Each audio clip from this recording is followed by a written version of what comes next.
Hello everybody, my name is Joshua and I'd like to welcome you back to another episode of Coffee, Cats, and King, where we will discuss books both new and old. I will share with you pictures of my cats, I'll make you wish they were your cats, and we'll drink enough coffee for me and everybody watching. Sticking to the season, the mug today is a mummy mug. The shirt you've seen before, it's just my Sublime shirt. And as promised, before we go any further into this, you guys have more than earned some cat footage. In addition to that, I'm going to give you a short clip of our other little visitor today. So I'm going to start you with some footage of Philip and then move into Chaos and Havoc. So,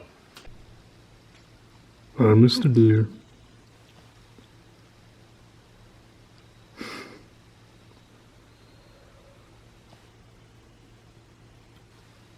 Like right there at the back porch. Go about your business. I won't bother you. Hi, buddy. What are you doing? What are you doing, Cooper? And there's Chaos. Hi, Chaos, long kitty. Hi, buddy. Ignore the bag there, that's one of their play toys. Hi, buddy. You wanna say hi to everybody? Don't be bashful, don't be shy. It's okay. They all love you. You have a lot of fans out there. Yes. Oh, what a handsome kitty. What about you, Havoc? Say hi to everybody. What do you want to tell them? Anything? Come here. Oh my goodness. Oh my goodness. Nice sweet boy. You gonna be in my next video? You gonna help me next time? Alright. Let's get some dinner, okay? Alright, hope you enjoyed that. There will be plenty more to come. And I said I was going to be back next with my October wrap-up. I lied. Surprise. That's going to be a few days from now. Instead, I wanted to go on and get a November TBR out there. And I did it a little differently again this month. I gave myself a more challenging TBR and an actual TBR, not just picking 5 or 6 books and then leaving the rest open. This time I picked 15 books that I intend to get to, 5 that are ebooks and 10 that are physical. A little more challenging for me because I don't have as much time to read physical books anymore. Unfortunately, I'm on the road a lot, etc., etc. So, I want to go on and get into the books. I'm going to start with the ebooks. So, the first ebook for this month is Left to You by Daniel Volpe. And this man is quickly making a name for himself in the horror community. Seems to be more on the gory side, on the splatterpunk side at times. I have not read anything by him just yet. This will be my first foray into it. Honestly, the cover attracted me first on this one. Then I read the synopsis and realized that this sounded like a really great book. This is about a man whose mother is dying from cancer, and he's really at a loss, as we all are when this sort of thing happens, as to what can be done other than to just sit and wait, essentially. And he ends up speaking to a family friend that is actually a Holocaust survivor, and he tells him about an old legend about something that could potentially save his mother. However, it is going to come at a tremendously steep cost, and this young man must decide whether that cost is worth it or not to save his mother, but potentially cause a lot of harm following. So, sounded very intriguing. Sounds like it might, be a little bit of a tearjerker at the same time. And I picked this one from Volpe because I've heard that he's more on the splatterpunk, almost schlocky side, and this didn't sound like that at all.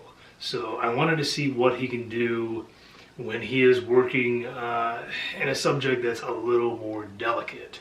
So this is going to be my first foray. I do have another book planned in the future to read from him. That is more on the schlocky side, but I'll see how this goes first. Next up is a book that just came out. This is actually the first novel of this author, so very interested in seeing what he does here. This is Wallace Henry with the South Georgia Massacre. And this is a very classic horror setup where a group of friends decide they are going to rent a place in the woods, get very drunk, get very high, have lots of sex, all those fun things that everyone does at that age, of course.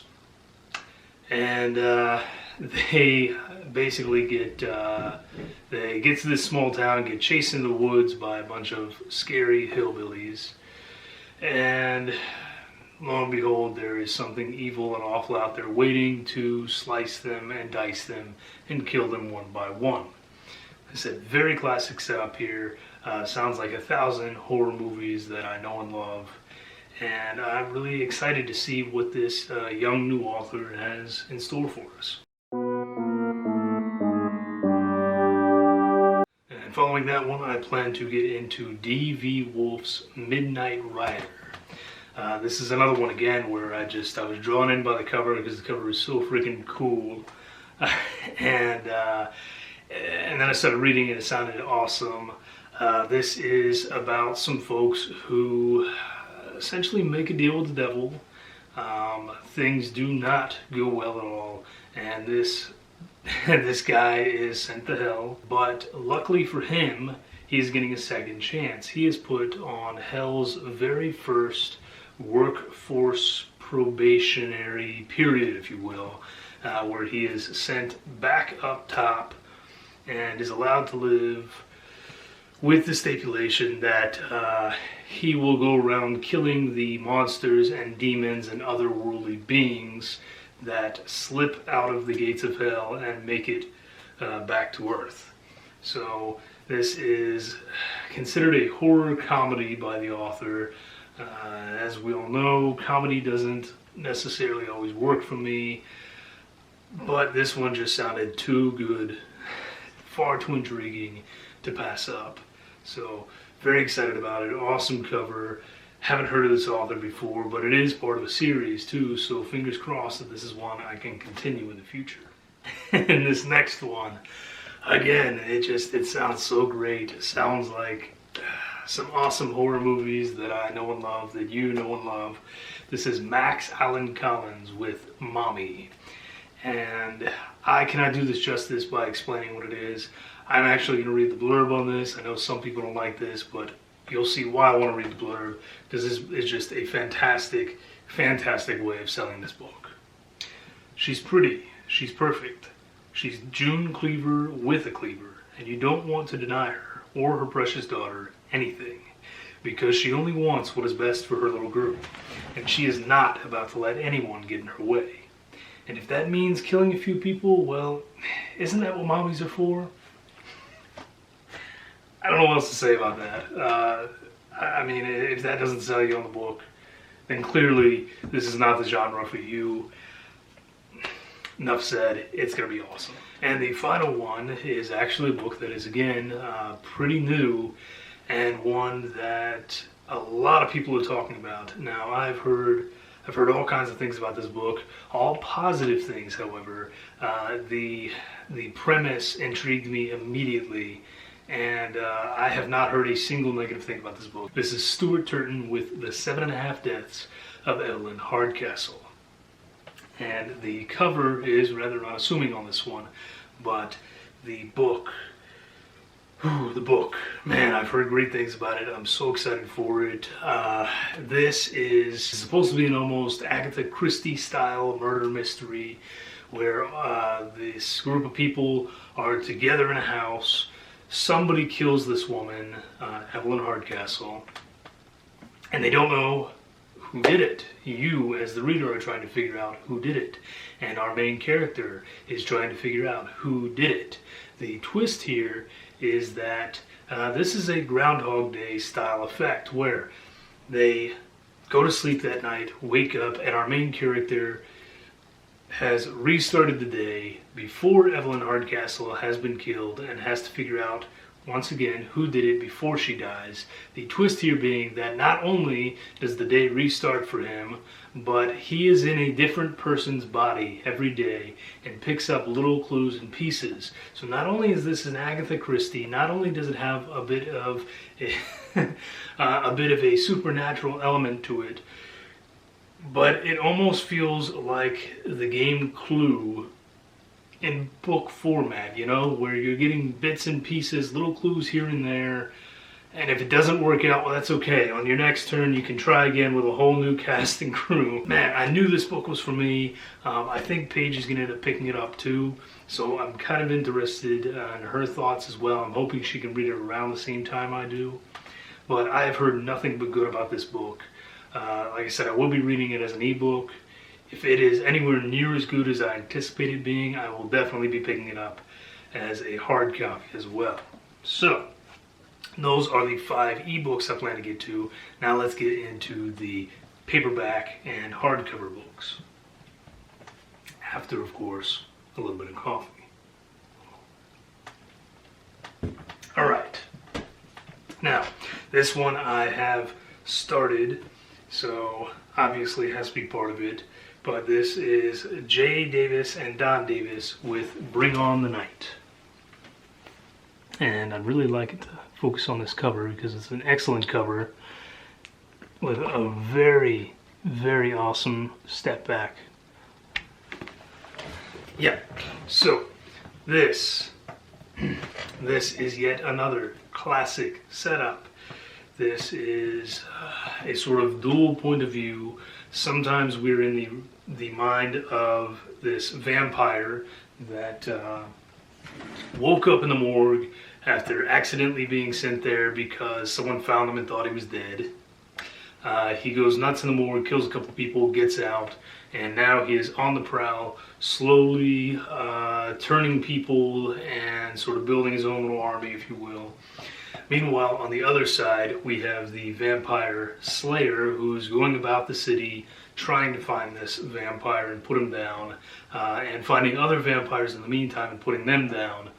The issue here being that our third character happens to be a police detective who is on the hunt for this vicious serial killer that is seemingly attacking people at random, cutting off their heads and carving crosses into their bodies. Wonder who that could be. So, interesting here in that our quote-unquote hero is being portrayed as a villain to the other people because realistically that's what it looks like. And yeah, I don't know, it's an interesting dichotomy there going on between some of the characters.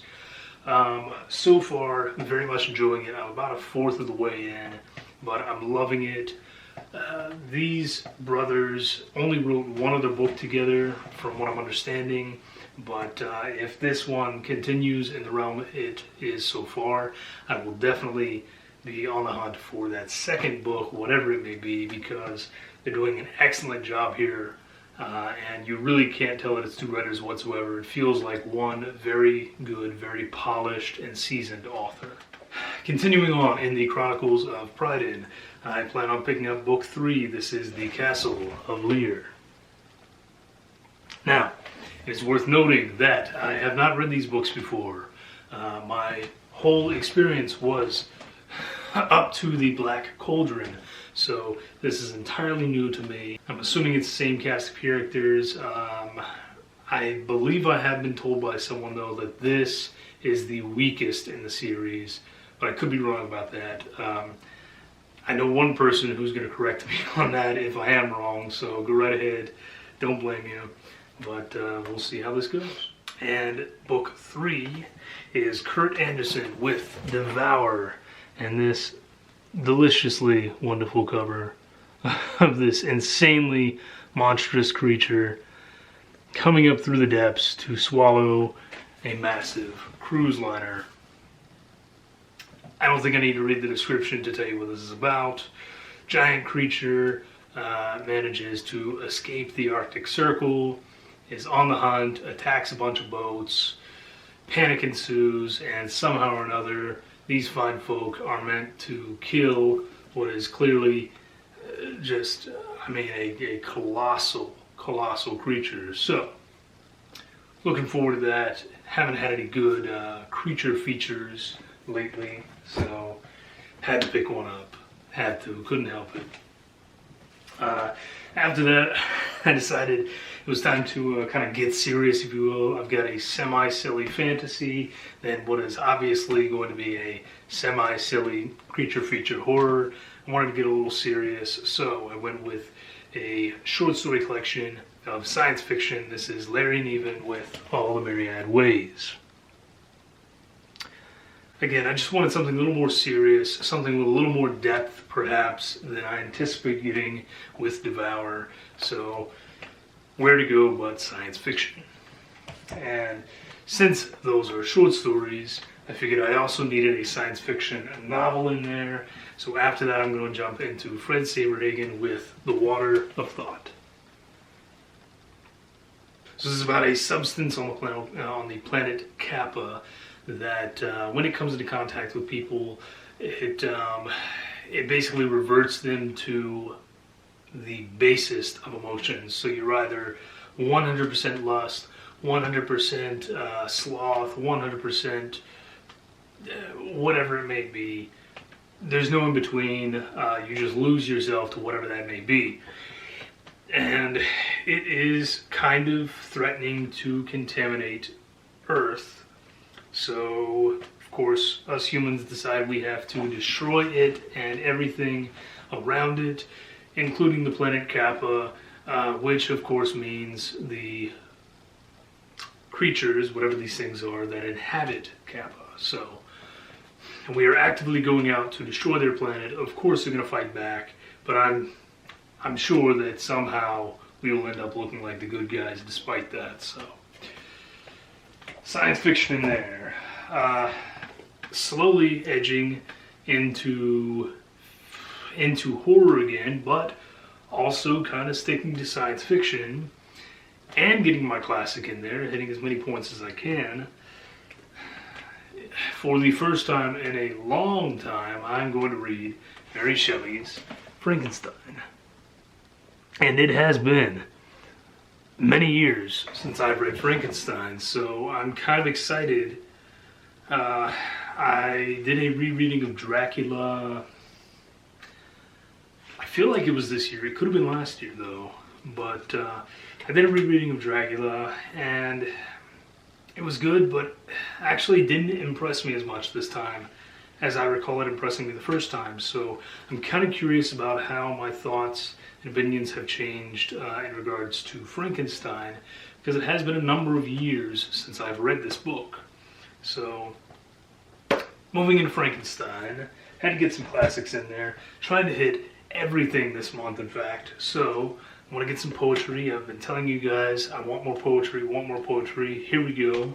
I have Verses That Hurt, Pleasure and Pain. So this is an anthology of poetry from multiple poets. And I don't think I need to say much about it. I think that pretty much tells you what you're looking for. This is not happy-go-lucky poetry in any way. This is dark, this is deep, this is disturbing. And I'm excited. I get some children's fiction in there, if you will, but still kind of sticking to horror, a little bit of mystery as well. This is Betty Wren Wright with The Dollhouse Murderers. And I gotta tell you, I'm a sucker for anything to do, any sort of horror to do with dolls or puppets or that, especially when people seem to be turning into them or they are animated. And this kind of seems to be the case there. Honestly, I think this is a stand-in because for a long time I've wanted to read Tabitha King's Small World. Never picked up a copy. I know eventually one of these days I'll break down, I'll go on eBay and I'll get one. But every time I look at that book, I desperately want to read it. Still haven't bought it.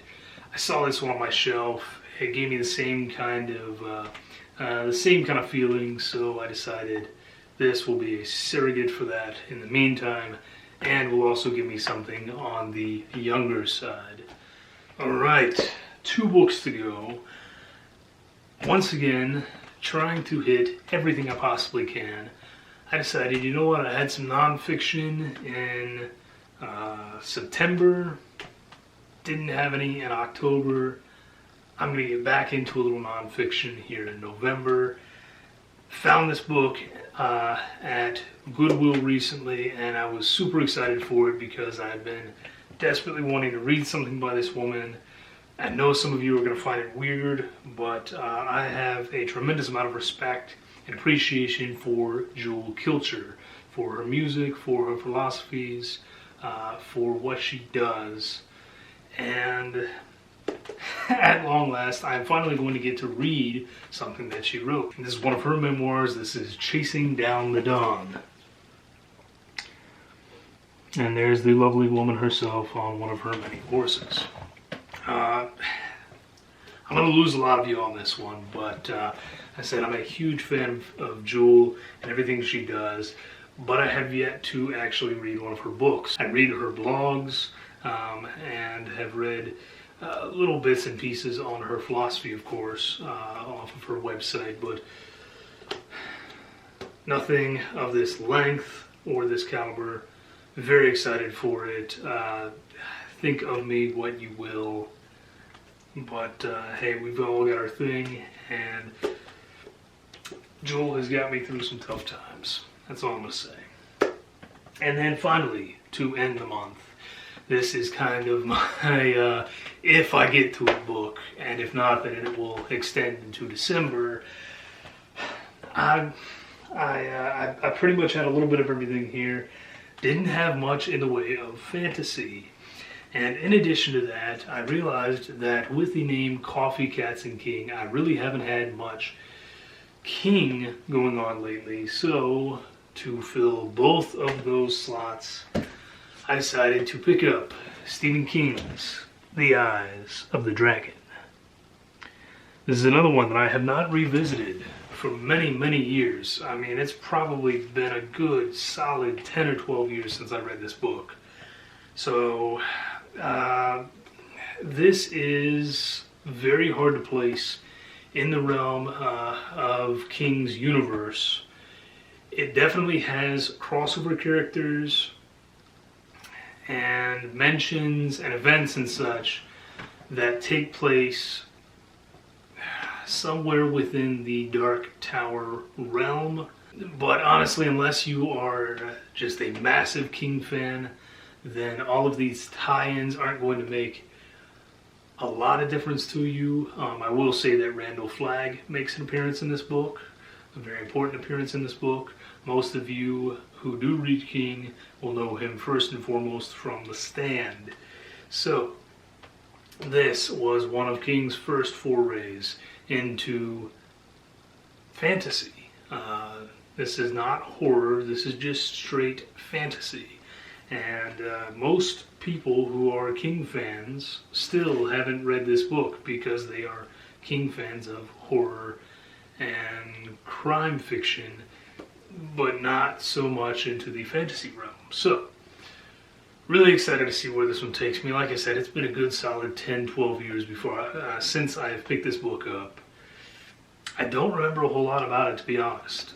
So, very excited to get into it. I'm hoping maybe this coming year to do a deep dive into the Dark Tower series. So this perhaps may prompt me, may motivate me to get into it a little bit quicker. I don't know. We'll see. But there you go. I have talked long enough. That is my November TBR. I'm pretty freaking excited about it. I think I have a great mix here.